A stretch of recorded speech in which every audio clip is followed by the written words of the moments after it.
I never thought that I couldn't start a business because I had seen my father do it. Networking is a great strategy to start building a business. Networking is a great strategy to start finding real estate deals. If you want something, you got to put it out into the universe that's what you want, that's what you are. For me, this business is about being of service to people. You're maybe not going to make money on every single transaction, but that's okay. This is a people business.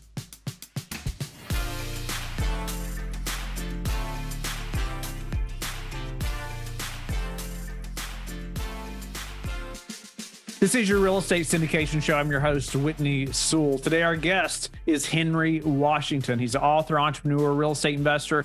6 years ago, he had $1,000 in the bank and couldn't even sign on the loan for their home for he and his wife. And now he's a millionaire with 15 plus rental properties, doing 10 to 15 plus flips a year. He's the newest co-host of Bigger Pockets podcast and cast member of the new Bigger Pockets show on the market. Owns a popular mastermind program to teach others how to be successful in real estate, and he is big on Instagram as well. But you're going to hear his path to success, and I love that you're going to hear me talk about it. But the unity that he and his wife had, how that happened, in moving from $1,000 in their bank account to then many deals. And I think no matter what kind of real estate you're in, or if you're trying to buy commercial real estate, which obviously we are focused on, these methods apply. The components that he has pushed through, the challenges that he has pushed through, the components to get to success, the networking pieces that he talks about, they apply to any kind of business ultimately, but especially commercial real estate, just the same. So you are going to learn a ton from Henry today. Henry, welcome to the show. Honored to have you on. I've listened to a number of interviews that you've done, and there's a number of things about your background I know that are going to resonate with the listeners, and just some of the challenges and things that have motivated you to go and scale and do something different. And I'm looking forward to jumping into that. So welcome to the show. Thank you very much for having me. I'm excited to do this. Let's jump in right there. Why don't you share? Obviously, I want to hear a little of your story, but I want to know those key motivations, those things, whether it's from childhood or whether it's from later in life, or maybe even after being married or before, or children, whatever. What was that thing that motivated you, and maybe some of the challenges along the way that helped you to get where you're at now? Yeah, real estate came as a result of freaking out and having a panic attack, essentially. I had a pretty great upbringing in terms of opportunity. So my parents wanted me to, go to school, get a good degree, get a good job, save for retirement, climb the corporate ladder. And I was doing that, and quickly realized after I got married that that still wasn't enough to provide us the life that we wanted. And it's not like we wanted some extravagant life. Like, I was just trying to buy a starter home, and I couldn't even be on the mortgage for my starter home because credit was so bad. And I'd made some poor financial decisions that kind of put me in a place where I wasn't able to purchase a home. That kind of opened my eyes to the fact that I couldn't provide the life that I felt like my wife deserved. And that led me to, a panic attack at 3 a.m. And that panic attack led me to start searching the internet for solutions to my problems of not having enough money, which led me to learning about real estate investing. I had a piece about real estate investing. I don't know, just as I continued to learn about real estate investing, it felt right. I think part of that was just I enjoyed real estate, at least the retail side of it. I enjoyed looking at houses, and we had built our first house. The one I couldn't be on the loan for, we ended up actually building. Well, my wife bought it, and I got to live with her. So that was very nice of her. So I just enjoyed that process, and something was like, all right, well, why don't you just learn how to do this real estate thing? Since you see all these people on the internet who figured out how to do it, they can't be any smarter than you. They're just regular people. You got to be able to figure it out. And so I decided at 3 a.m. I was going to figure out how everybody else was doing it, and then I was going to do it. I don't know, man. It just felt good. I think part of that was because of my upbringing. My father was always an entrepreneur. He was a teacher by trade. Like, that's what he did. He was an art teacher, but he had a lot of life expenses. He was taking care of me and my sister. He was taking care of two foster brothers. His mother-in-law lived with his mother lived with us. And so he always had to figure out a way to make some extra money. And so he used to sell ice cream. He used to sell plants that he would grow at home. He would sell them at the swap meet. He had an arcade at one point, and then he had a barbecue restaurant. He never talked to me about entrepreneurship. Like that was never a conversation he had with me. It was never like, hey, you can start a business and make extra money. He was just always focused on me getting good grades and going to college. But the seeds were planted because I saw him do it. And so I never thought that I couldn't start a business because I had seen my father do it. So when I was like having that panic attack and 3 a.m. and I was like, yeah, I'll just learn how to buy real estate because that's what everybody else is doing. I'll just figure it out. And so that's what I did. I didn't know how to do that. So I just went to every real estate meetup I could find because I figured people who were doing it were at these meetups, and I would just go figure out who the people that were doing it successfully were. And I would try to find ways to be helpful to them so that I could learn from them. I think most people take the approach in networking of going and asking people if they can help them or asking them for something. And I just was like, I'll just go talk to these people, see if I can get them to go to lunch with me so that I can try to hear about what they need and then try to help them in some way. And if I can help them in some way, then they'll want to help me, right? It's human nature. And so that's kind of how I found my first business partner as well. I started doing some direct to seller marketing and he needed deals to buy. And so I would just find a bunch of deals and take him with me on the appointments. And then he would buy deals for me. When I first got started, that's how and I learned so much from him. Like he was like an unofficial mentor for me, but because I was adding value to him, he was so willing to share with me. And so I think that that's kind of how I learned the ropes, was just finding people that were good at it and figuring out ways to help them. And then that's what led me to doing my first deal, just telling everybody I was an investor and hustling, and a deal landed in my lap. Then I figured out a way to buy it, which was pretty crazy. Well, there's so many things there that I would love to talk about. A couple of specific things, though. It's interesting. You were this panic attack, 3 a.m., right? And it sounded like you're married at the time, right? You're already married then. And, what's the, I was just thinking, what's the response of your spouse, your wife at the time, right? It's not, it's hard for me to be encouraged if say my spouse was having a panic attack, right? It doesn't make me feel too good about everything that's going on. But what kind of changed in that moment, not just for you, but for her as well? And how were you all unified in that? Yeah. So full transparency, I didn't tell her I had the panic attack. I just told her about what I learned because of the panic attack. When she woke up in the morning, I was like, hey, I think we're going to be real estate investors.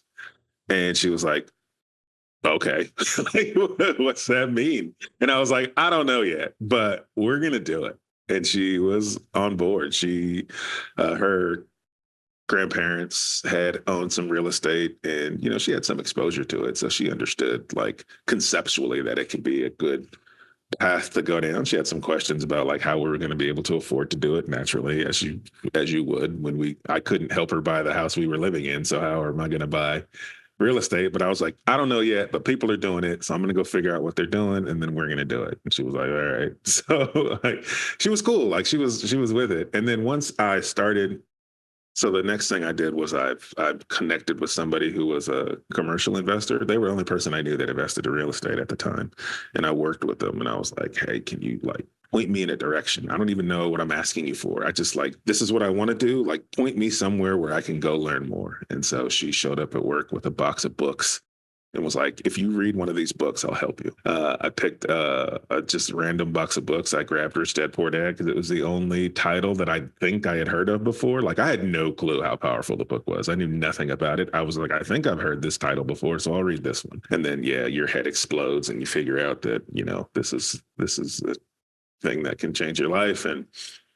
But I think what helped was we read the book together. So I took it home. She downloaded, like I did the audiobook version. She read that paperback version, and then we would just talk about what we were learning. And Like I just told her, I was like, well, basically, I think I just want to start paying ourselves first because that was one of the concepts you learned in the book pretty early on to pay yourself first. And so I was like, look, if we just save 10% of what we make, no matter what, like regardless of what our expenses are, look at how much money we'll have saved in 12 months. Right. And so that became like a game for us. And we started to save money. And the more we would save, the more we would want to add to that pile when we would get extra income. It kind of just changed our mindset about money in general. And so that's kind of how she got on board, was as she started to see the fact that even if we don't buy property, just how we had changed our mindset about money and that we were saving and figuring out how to make our bills still get paid even though we were saving was kind of a game changer. And so all of that just led us down a path of being prepared to invest when the time came. I think it's so wise on your part that like you gave her that book too, and then it was like you all were doing this together, right? It wasn't just you coming in just all excited with all these things, and and then kind of overwhelming her even more. But it was like, no, she's learning at the same time, and one of the books that's obviously probably the most mentioned book, in real estate. So it's so neat that man, she was so on board, and you all could be unified and like moving forward in this way. Yeah, no, it was absolutely, that helped because we were both getting excited about the same things at the same time. And I didn't have to like explain these concepts to her, all crazy like she was with me. So that definitely helped. You mentioned, your father always had side hustles. Sounds like, but maybe out of necessity, right? He just didn't see any other way. Like, no, I can make a little money here. I can do this, and he was just being creative out of like, I got to feed the family. You mentioned, you had a couple foster brothers too. I've listened to another interview where you talked about that, and is your father just seems like an amazing man, and there's the willingness to take in these two boys and love them, right? And so I love that. It just says a lot about him, right? And the willingness to, hey, work hard and be. It sounds like he was such an example, right? That maybe he didn't talk about entrepreneurship, but man, you witnessed just a great man, right? A great father. And speak to, maybe he didn't talk about entrepreneurship with you, but he did live it, right? And he was teaching you, by doing. And how does that translate into how you are raising or want to raise your kids and thinking about business and teaching them? I want them to see the efforts that are put in order to provide. I want them to see that there's more than one way to provide for your family. Like, yes, I don't think there's anything wrong with going to school and getting a degree and getting a job, right? I mean, there's honor in that as well. I just think what I want them to see is like what's the reality behind it, right? I think there's some kind of they pull the wool over your eyes with kind of what they teach you in terms of education and like where that's supposed to lead you. Like it's not going to lead you to wealth, right? But that's okay. Not everybody wants to amass massive amounts of wealth. Like there's nothing wrong with learning a skill or a trade and then going and working for somebody else and applying your skills to the best of your ability to help somebody else build their business. So We need those people too. we need those people. Yep, there's honor in that. So I just want them to fully understand like all of the options that are available to them. And then I want them to be able to be the people that they're called to be and not the people they have to be for money. I want them to understand that there's ways that they can go and make money. And so if they feel called to do something that doesn't produce income, well, I want them to know ways that they can go produce income that doesn't take a bunch of their time so that they can go do what they're called to do. I feel like we're all called to do something. And some of us get to do what we're called to do because either that thing that we're called to do makes money and we get to do it because it makes money and it's our calling. And some of us don't get to do our calling because we've got to go work a job. And that job stops us from spending the time we need on the thing that we're called to do. I want them to see how we work in terms of what that means for us and how we make money. Like my kids, they hear me like I'm going to work, and that means I'm coming to the office and I'm working for myself, right? But they don't quite know what that means yet. But we take them to closings, and they're there when we're buying property, and we take them to houses that we're flipping, and they see it before and after, and we take them pretty much on everything we do. They're around, and so at some point be able to take all these different puzzle pieces that we're giving them as we show them these things, and they'll be able to put it all together and see the big picture. But exposure is key right now. Love that. And what are their ages? 3 and 5, they're Okay. babies. Yeah. Yeah. Yeah. That's sweet. That's sweet. And my boys are 9 and 11. They're our oldest, and they've Oh, just yeah. started, they're going with me on more It's about trips time for now, them to start a right? business now, That's right? They right. need It a is vending close. machine or something. Yeah. We have talked about that, believe it or Yeah. not. It's fun, right? They've been working around the farm here for a couple of years now, and just earning a little bit, and I have a little investing plan just for them, just internal here, just so they can learn. So anyway, love that you're including them even at such a young age, and they're just not going to know any different, right? That's just what we do, and we go make it happen, and so in this moment when you had to go make it happen, right? You started going to every real estate meetup, and you started meeting everybody you possibly could. You're talking to everybody, right? And you wanted to find, you said, the right people and be helpful to them. We hear this often, but I loved your take on it. You mentioned, you asked them to lunch, and what I took from that is you're not just asking them what how you can help them, but you're listening. Like you're listening for a way that something that they need. You even found your first business partner this way. Speak to some of the how you knew the right people to ask to lunch, and were you rejected, right? Where how many times where you said no, or somebody thought you were crazy, but you just kept pushing forward, or how'd you stay encouraged through that time of probably not much money in the bank, but you're pushing to do this. Yeah, it's about being relentlessly consistent or like relentlessly annoying. So, like, I would go to the meetups, right? When you go to the meetups, you can tell who are the people that are doing deals, right? They're the people that everybody's talking to, or they're the people that are speaking at the meetup. But the way I would do it is I would go to these meetups and I would just go sit front and center. Most people shy away from sitting front and center, and most people shy away from sitting front and center because the expectation is if you're sitting front and center, you'll be called on or somebody will ask you something. So you want to be able to know what's going on. So I just took that as to say, if you're sitting in the front and center of the room, either you're doing deals or you know about doing deals. So I'm gonna go sit up there so I can sit by those people and just kind of like by osmosis absorb some of that goodness. Also to strategically put myself around those people so I could listen and hear what they need so that I could try to find ways to help them and learn from them. And so I just was doing that. And what that did was, and I went to every single meetup. I think that that's what like people where they fall short when you're networking. Like networking is a great strategy to start building a business. Networking is a great strategy to start finding real estate deals. But when you think about networking as a strategy, it's a strategy that is free, right? And when anything, like any strategy that's going to produce some results for you, costs you something. That strategy either costs you time or it costs you money. If you're going to use a strategy to produce leads for you in your business and you're not spending your money to produce those leads, then you must spend your time to produce those leads. And if you're going to spend your time, you can't just put a little bit of time in here and put a little bit of time in there and expect to see results. But that's how we imagine networking to produce leads works.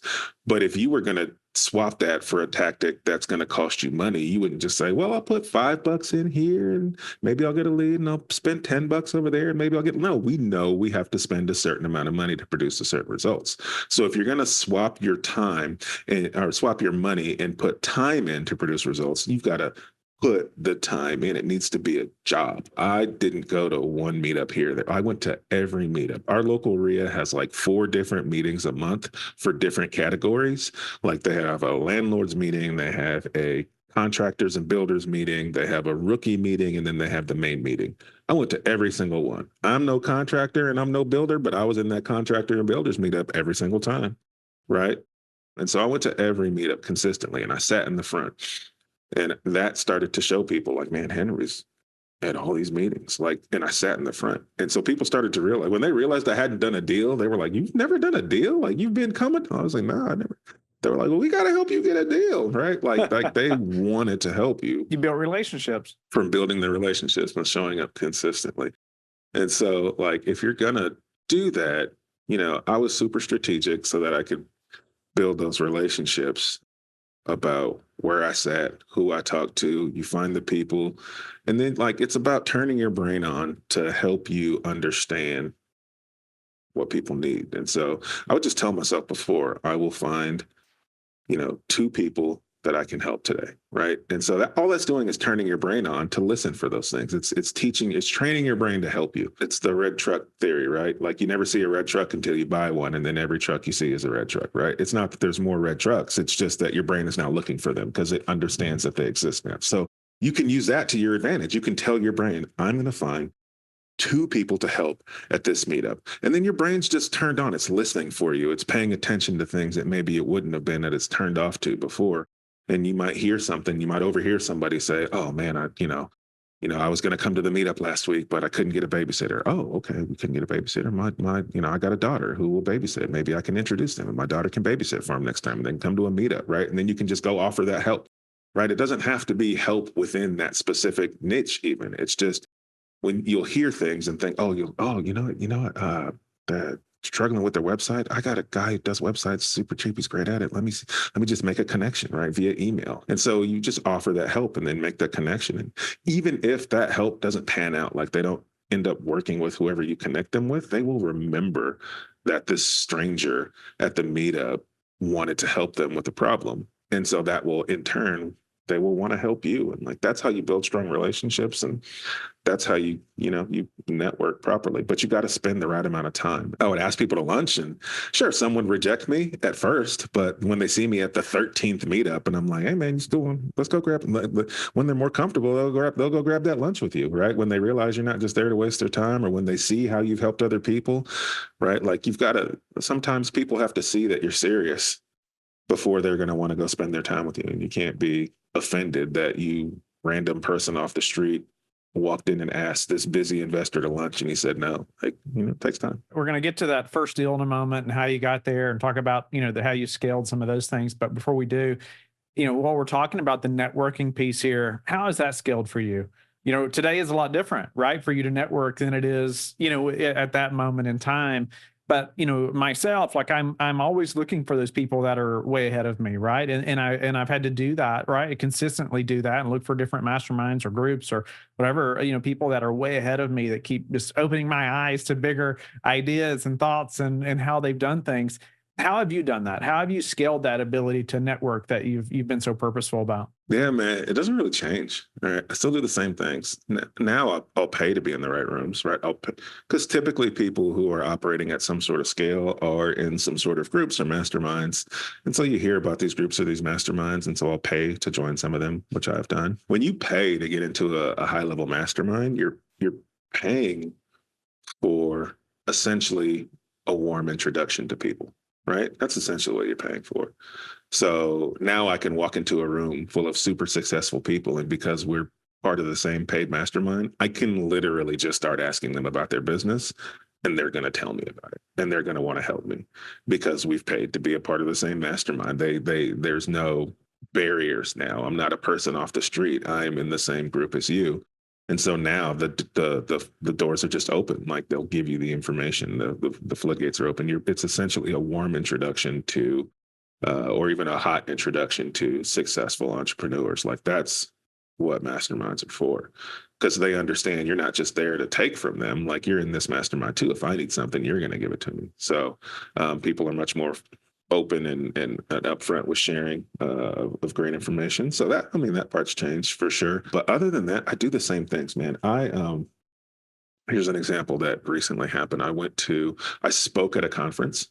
One of the speakers that spoke after me was really good. And he was in a niche that I'd never heard of. And I was super interested in it. And I was like, man, that's super cool. I got to get to know this guy. And so after he spoke, of course, people swarm him and they're talking to him and asking him a million questions about what he just talked about and wanting to get information from him. And all I did was I went up to him, I shook his hand, I said, hey, man, that was incredible. You helped a lot of people here today. Super proud of you. I just wanted to show some appreciation. And then I waited until, because we were both speakers, we were going to go to this event later that night where it was just going to be speakers. And so I was like, I'll talk to him then. But I wanted him to know in that moment that I appreciated what he did. We go to that event. I introduced myself, tell him who I am. And then I overheard him talking to some other people there who said, hey, we're headed back to Dallas after this. And he was like, oh, Dallas, cool. Yeah, I live in Dallas. And I was like, oh, he lives in Dallas. That's super cool. I'm literally leaving here to go to a very private mastermind with some local Dallas entrepreneurs where I'm speaking to them. He would probably benefit from being in that room, you know? And so after that conversation, I went up to him and I said, hey, I heard you say you live in Dallas. And he was like, yeah. I was like, well, I'm leaving from here to speak at a mastermind there with some local Dallas investors. I think it might be cool if you could get in the room and build a relationship with some of these people. Can I pay for a ticket for you to come to that mastermind?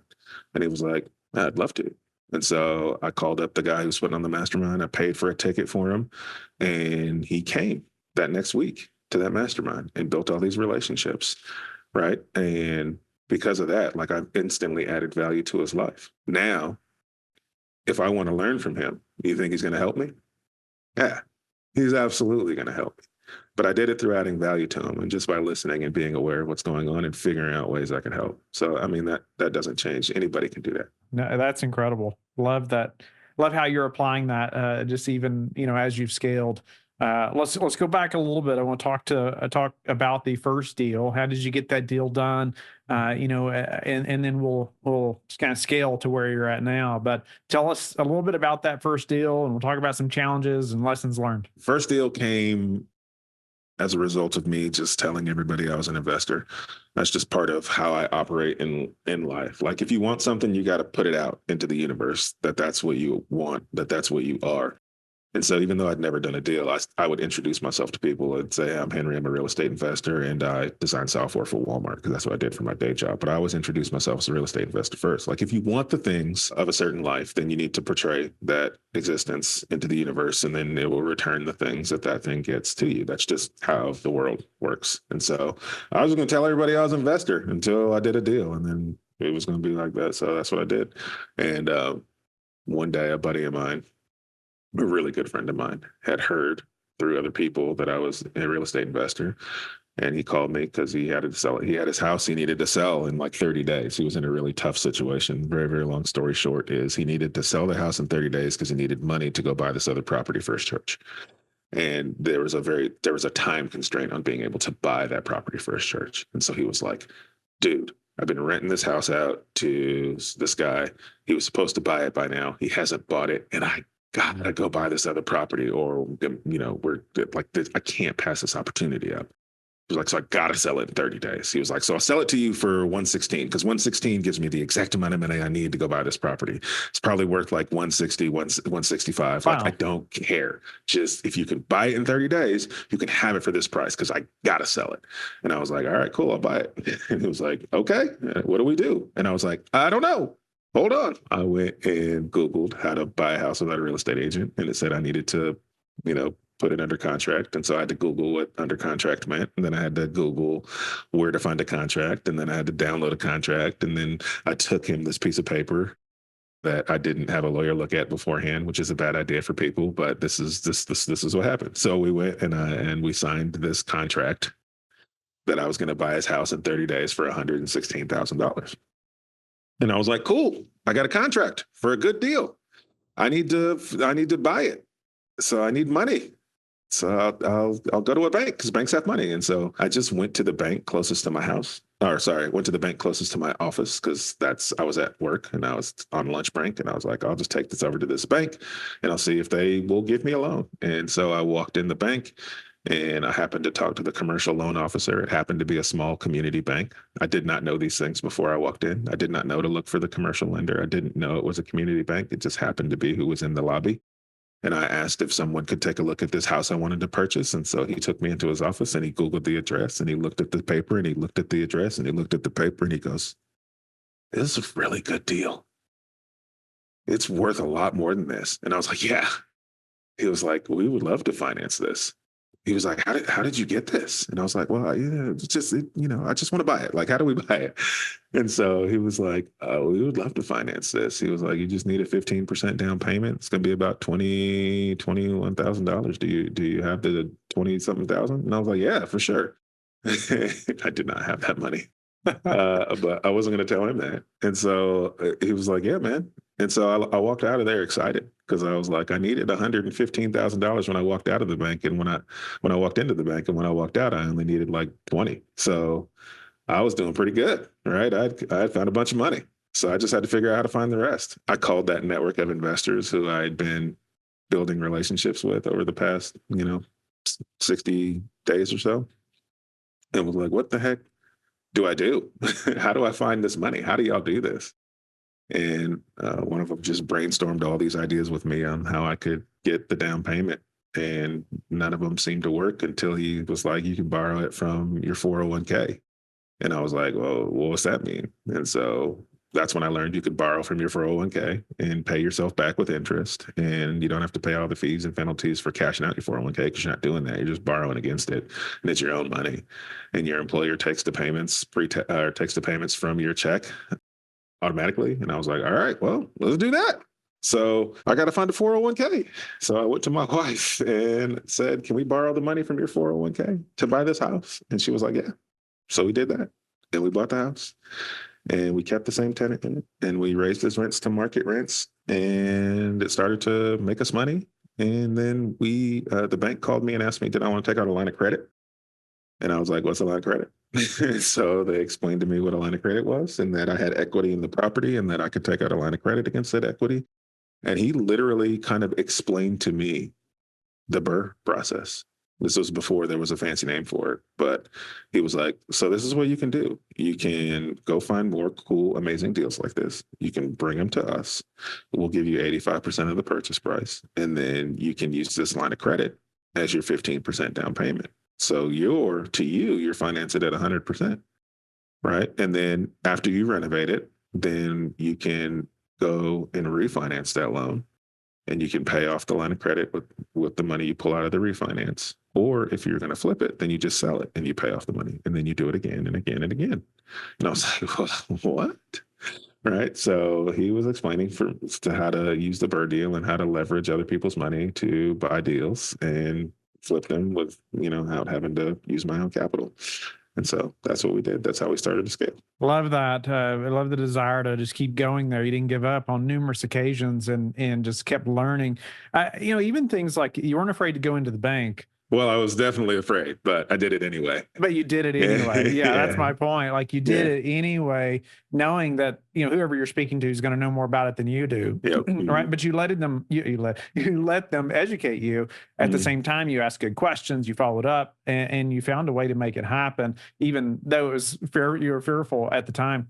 Transition now to what your business looks like. Are you still doing the same kinds of deals? How is that scaled? Talk about some of maybe the key processes, things in place that have allowed you to scale as well. There was a lot of lessons in that deal, but like I said, he was teaching me the BRRRR method. And so my thought process at that point was like, okay, I now have a bank who's going to give me the money to buy any good deal that I find. So I don't need money anymore.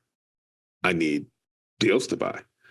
And so I started to figure out like, well, how do I find more of these? Like, how do I have a consistent flow of these?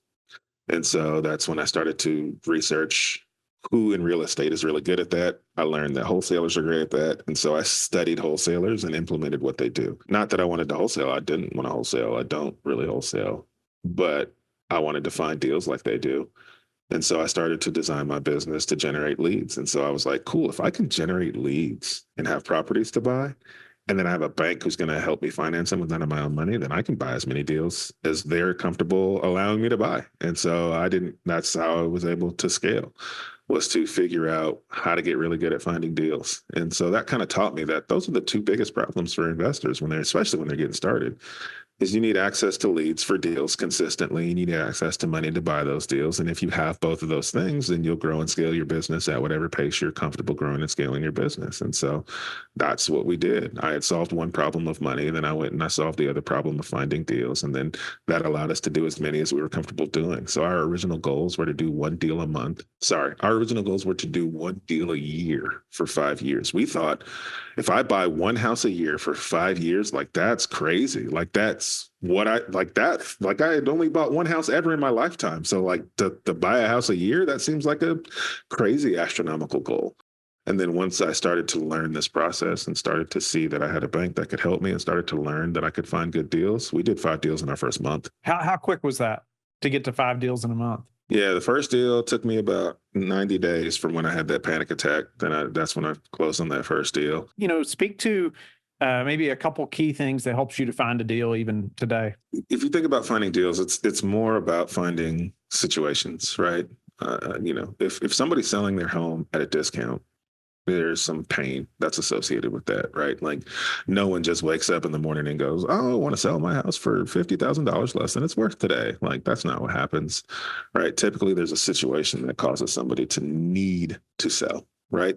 And so that's what you're looking for. You're looking for the people who need to sell and can't, and not the people who want to sell and can't. If you find in people that want to sell, then you're just looking on the MLS and you're going to pay top dollar because that's what that market is for. But if you find people who need to sell and are struggling to do it, then you're able to help them out of a situation that they're in because you're able to come in and buy that property. So think about people who have a ton of distress on their property and they need to sell it within a certain time frame. If they've got a ton of distress on their property and they need to sell it in 30 days, the real estate agent's going to struggle to help them because that process just takes longer than 30 days. That process is going to require them to make some improvements, even if they sell it as is, whoever comes in and buys it or wants to buy it, that's going to live in it, is going to want them to fix some things. Like it's a struggle for them to sell.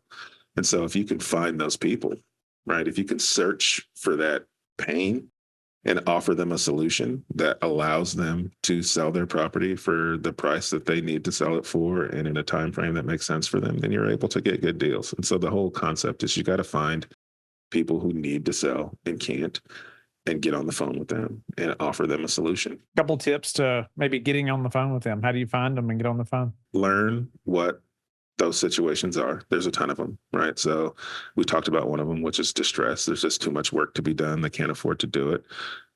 You've got people all over the country who inherit properties from a relative who passed away, and they may live thousands of miles away and don't have any clue what to do with their property, don't have any desire to do anything with it. They would want nothing more than someone to come pay them to take it off their hands. You can search for those people. Vacant properties cost people money, right? Even if it's paid off, if it's vacant, there's still taxes. So if it's not producing any income, it's sitting there vacant, that's costing somebody money. They may be motivated to sell that property to you at a discount to get rid of this property that's costing them money and not making them any money, right? So there's tons of different ways. So I would just research, do a couple of things. It's first and foremost, learn what good deals look like in your market where you're going to invest. Every market is different. The dynamics are different. What makes a good deal is different. Go learn what a good deal means in your market. You can do that by just talking to other investors and seeing what they're buying and asking them to tell you about what they're buying. They'll tell you all the details, right? And then learn one way that you're going to go and find those deals and implement it until it works, right? The cool part about real estate investing is it's not new. It's been around for decades and decades, and how you do it hasn't changed. Like there's been tools and things that have made it easier as technology's gotten easier, but the concept is the same. We don't have to guess if making cold calls to find deals works. It does. There's data to prove it. We don't have to guess if sending direct mail to find deals works. It does. It's been proven. There's decades and decades of data to prove it. We don't have to guess if networking to find deals works. It does. It's been proven for decades and decades and decades. You can find deals on the MLS. It works. People have done it. Decades and decades. There's history of it. So you don't have to guess, if I apply this strategy appropriately with the right amount of time and or the right amount of money, will it produce a result? We know it does. So find a strategy that you can afford to fund appropriately, either with your time or your money. So you're going to have to do some research, right? Do some research, figure out which one of these strategies can I afford to fund with the resource that I have. I either have time or I have money. If I don't have money, I got to spend my time. Do I have enough time to make the right amount of offers on MLS deals to produce a result? Do the research, find out what that takes, then start doing it if you can afford to do it. So pick a strategy you can afford to fund appropriately with the resource that you have, and do it relentlessly, consistently, until it produces a result that you're looking for, because you don't have to guess if it works. It works. Speak to maybe the metrics, the key metrics that either make a deal for you or kills it. It's pretty simple. I'm looking to buy something at anywhere between 70 cents on the dollar and 50 cents on the dollar. right? That's typically the range. Obviously, I'll buy it for less if it makes sense. But if somebody's willing to sell it at a 30% to 50% discount, then I can make money on it. And so that's truly the only metric that matters. You have to understand what properties are worth after they're fixed up, and then you're able to make offers based on those properties, based on those numbers. So you can say, all right, I know this property is worth $200,000 fixed up. That means I need to buy it at, 50 cents on the dollar to 70 cents on the dollar. So if I can buy it in somewhere in that price range, I'm probably looking at a good deal here. So it goes back to knowing your market, like you said, right? Knowing what a deal is. And speak to, you mentioned you were talking about finding off market properties, distressed deals, things like that. Are there room with working with brokers as well or agents, and how do you do that? Absolutely. You don't have to look off market. You can look on the market and buy good deals. The catch is, guys, it's a lot of work. It's a free strategy, which means it's going to take you a lot of time. This is the retail market. So 90% of the people who have a property on the market expect to sell it for retail value. And so you're looking for the needle in a haystack when you're looking on the market. If you want to get a deal, you got to find the person who is motivated to take an offer for less than what the property is worth. And so you're going to have to do a couple. And the only way to do that is you have to make the offer, because when you're dealing on the market, you don't just get to call the seller and say, hey, Mr. Seller, would you consider an offer for less? You don't have that access. You have access to that agent to say, hey, Mr. Agent, would your seller consider a lower offer? And all they're going to say to you is, I don't know, make your offer and let's see. So the only way that you can tell if somebody's willing to take a lower offer on the MLS is you just got to make offers. The way that you search for distress is use the information that's available to you. So look through set up a drip campaign on the MLS where you get emailed if a property has been listed for 60 to 90 days or more, right? You're assuming the longer a property's been sitting, the more motivated that seller might be to take a lower offer. Comb through the expired listings and make offers on those. You're assuming that listing is expired and they had trouble selling it and maybe they still want to sell it. So maybe they'll take a lower offer. Look through the comments and look for the keywords that might indicate that they might take a lower offer, like sell as is, or seller wants to close fast, or right, like look for those key indicators and then make those offers. The catch that what makes this strategy hard for people is they don't make nearly the amount of offers that it's going to take for this strategy to work with any consistency. They just want to comb through a few listings, find about 3 or 4 houses, and then make offers on those. It's not how it works. Like you got to take your list of houses that fit your criteria and you got to make offers on all of them. And it's going to be uncomfortable because they may want 300,000 and you may only be able to pay 150. And so you got to make that offer anyway. And it's uncomfortable and it takes some education because you got to educate that agent on why you're making that offer. You got to educate your agent on why they should make that offer for you. And then your agent has to educate their agent on why they should present that offer. There's a lot of red tape to get through for this strategy to work. But if you want it to work, you got to do it in that amount of volume. It's not easy. Let's transition a little bit. Now that you've scaled, what's next for your business? As you continue to push forward and try to scale, is it more of the same types of deals, different types of deals? Or what's next? Yeah, man, this market's different, right? And so with interest rates being higher, it makes it more difficult to cash flow. And so what we're doing right now is if I can get a deal to cash flow at 9% interest, that's a pretty solid deal, right? It may not make me a ton of cash flow right now, but if and when rates come down, they'll come down eventually. It could be in 6 months, it could be in 6 years, but at some point they'll come down. I'll refinance that property and I'll get my cash flow, the cash flow I really want then. What I want to make sure that I'm buying is value.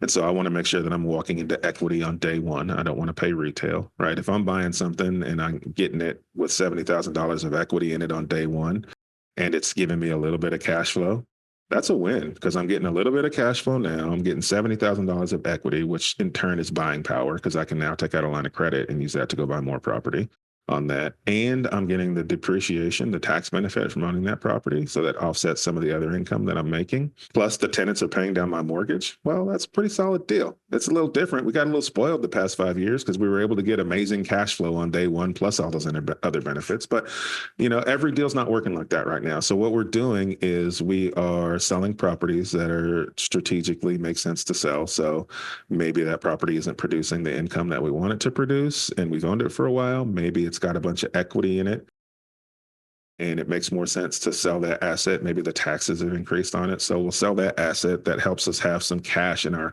operating account to hold some of these properties that maybe aren't making a ton of cash flow right now that will make cash flow in the future. So it's about like making sure you can stay afloat through this time when maybe your properties aren't producing a ton of income at the moment. And then as the market shifts, you can adjust and refinance some of those things and keep going. So we're buying properties that make sense to buy, maybe not in the volume I would like to buy them, but we're also selling some assets to make sure we can stay afloat and hold those properties for the long term. In that same train of thought there, what is your expectations or predictions over the next 6, 12, 18 months for the real estate market, Who knows? I would imagine rates will come down within 12 months. They'll come down a little bit. I don't anticipate much, maybe a point total. I think we'll kind of be there for a little bit and fluctuating in that between 6% and 7.5%, 8% interest rate range for a while. I mean, I don't see much changing. I know we still have a big supply and demand issue, which means when those rates come down, I think demand's going to go up, and that's going to drive values up, and then they're going to want to stop that from happening until they raise the rates just a little bit, and then we'll just be in this kind of fluctuation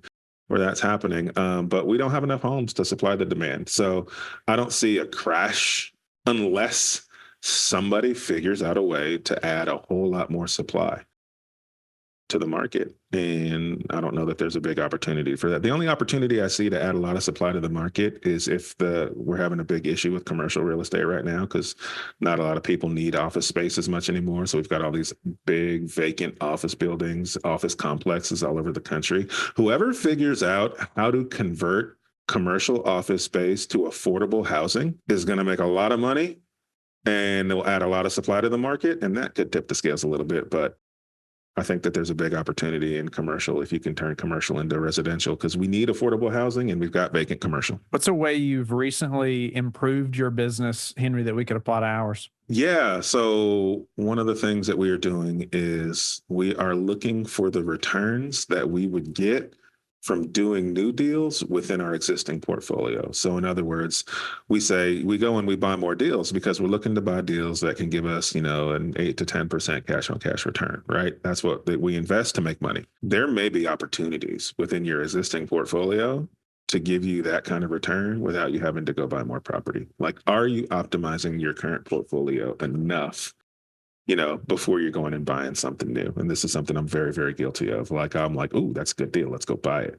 But like, does it make sense to strategically convert a couple of properties in key areas from long-term rentals to midterm rentals? So it may cost me $10,000 to go furnish a place, but I spend that $10,000, and now instead of making $1,500 a month, I'm making $3,500 a month. Well, that's way better than 10% cash on cash return for spending that 10 grand, right? That was a way better option than going and buying something new, right? For an 8 to 10% cash on cash return. We have turned one property into a midterm rental and it's doing very well. And so now we're looking at, all right, what other properties make sense for us to convert to a midterm rental? Because we'll get a better cash on cash return doing that than going and buying something new. So look through your portfolio and then look through your exit strategies and see, is there a way you can make more money? Is there a property that if you go and you add, you upgrade the kitchen, can you get $200, $300, $400 more rent? Because if you spend $3,000 upgrading the kitchen, but now you're getting, $300, $400, $500 more rent in the long term, it's pretty good return on your investment, right? So look through your existing portfolio. How can you optimize that portfolio to give you the returns you're looking for rather than going and adding to your portfolio? Because it's hard to go add to your portfolio in a way that makes sense right now because of the interest rates. And speak to like midterm versus short term. Yeah, short term is 30 days or less. Midterm is 30 days or more up to a year. So we are doing midterm 30-day stays, but no year leases, and they're furnished. And we're finding great opportunity there where we're getting $3,000-$4,000 a month. Whereas if I just stick a long-term tenant in there, I'm getting, $1,800 a month. And if I put it on Airbnb, I'm getting, $2,500 a month. Because you got people that stay for a couple of days and then you got to turn it, and then a few days go by and then somebody else stays for a couple of days. You get more vacancy on the short terms. What are some of the most important metrics that you track, Henry? It could be personally or professionally. I am notoriously bad at tracking information and trying to get better. But some of the things that we focus on tracking are how many pieces of marketing we're sending out versus how many leads that gets us. I've hired an acquisitions manager to be good at that because I'm not good at that. And so now I just get a spreadsheet that tells me everything I need to know, which is super helpful. We're also tracking in my coaching business, like how many leads, how many, because I do organic, so I don't do any paid ads. So it's all organic, which makes it a little harder to track. So we've had to implement like CRMs and systems to understand. But essentially, we have to understand how many messages we have to send out in order to get someone to apply, and then how many applications it takes in order to get someone to want to come and work with us. So those are some of the things that we track. But what I need is a COO to come and tell me what I need to track and then tell me what makes sense to track. I am what you call, I'm just not great with the numbers like that. It's not super something I've ever been great at. Good to know that though, and find that Yeah. person that is, right? I know I need to know it. And so we're gonna find somebody that can help me know it. What about some other habits you're disciplined about that have produced a high return for you? One of the things that I've been trying to be more cognizant of is being off when I'm home and being more in tune or playing with my kids down at their level. It's very easy to like unwind from your day and sit there and not give them the attention that maybe they want or seek from you. And I was very guilty of like, the stress from the day wears on you when I'm sitting there and I'm trying to turn my brain off and then they're not getting the attention. So I've tried to spend more focused attention with my kids.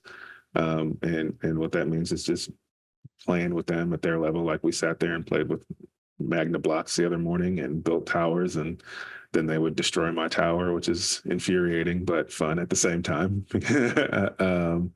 And I think that that's strengthened our bond and our relationship. I am definitely have spent the past year, 2 years now, trying to lose weight and keep weight off. So have been pretty, I don't want to say pretty disciplined, have been paying attention to what goes into my body and hopefully less of it goes into my body and then moving my body more. So the more I lose weight and the more I work out, it motivates me to continue to lose weight and work out. But I've lost about 70 pounds over the past couple of years and I'm trying to make sure that we keep it off. Good for you. That's some discipline there, and you're like a new person losing that much. That's incredible. Congratulations. How do you like to give back? Oh boy, that is a phenomenal question. We give back in a lot of ways, but I teach people a very people focused way of investing. So I tell folks, like, if you want to come learn how to be the best closer and walk into every appointment and walk out with a signed contract and a deal, like, I'm not your guy. Like, I'm just not. My goal is, if I'm walking into a seller appointment, my goal in that appointment is to figure out a way to help them with their problem. We talked about pain leads to people wanting to sell their properties at a discount.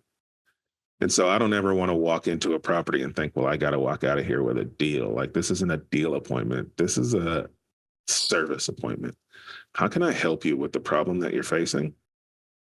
And sometimes that help can come without me having to buy your house. And if I can help you solve your problem and help you keep your house, well, that's what I'm going to do, right? Even if that help costs me money, even if that help costs me time, because it's the right thing to do. I've walked in houses and instead of buying their house, I paid their mortgage for a couple of months because they didn't need to sell their house. They needed time. They needed time so that they could get some more money to pay off to stay in their home. So we would do that. I've walked in houses and, seen old ladies who have broken appliances and they're struggling. So there was one old lady, her washer and dryer was falling apart. And so I didn't buy their house. I didn't buy her house, but I bought her a washer and dryer so that she could continue to do her laundry and live comfortably. Did that get me a deal? No, but it was the right thing to do. I walked in a house and a guy was selling his house because he needed to go to work and his car wasn't working. He was selling his house so he could fix his car so he can keep going to work. So we fixed his car so he can keep going to work. We didn't buy his house. for me, this business is about being of service to people. If you can figure out a way to be of service to people, you'll make money eventually, right? You're maybe not going to make money on every single transaction, but that's okay. This is a people business. That transaction real estate, you got to take care of people. We have a responsibility to take care of our communities. I don't want to make money on a community and not be of service to that community. That's just not who I want to be. So, we teach people how to do this in a way that's of benefit to the people around them. And that's what I feel like is the right thing to do. So we're helping people all the time. I love that focus, Henry, and just the give back and caring about the people more than the transaction, right? That's incredible. I love your willingness to do that, even if it costs you, right? I think in the long run, you're going to be so much happier knowing that you did that for those people. Henry, I'm grateful for your time today. You've been so generous and getting us through the initial steps and kind of some hard knocks, right? Even a panic attack to being unified with your bride, to getting to that first deal and moving in this direction, which I think just says a lot about you and her, and I love that. But even then scaling, right? And how you've grown and how you're helping so many others. And I love the people give back approach versus just the transaction. And so I think that's going to take you so much further, right, than the opposite. So congratulations to you on your success, you and your bride. Don't forget, she owned that first one, right? She is the reason this exists, buddy. This is the best business decision I ever made, was marrying my wife. That's incredible. Well, Henry, how can the listeners get in touch with you and learn more about you? Yeah, best way to find me is on Instagram. I'm at the Henry Washington on Instagram, or you can check out my website, seeyouattheclosingtable.com. All spelled out there, SEEYOUATTHE, closingtable.com. Awesome. That's a wrap, Henry. That's the end of the show.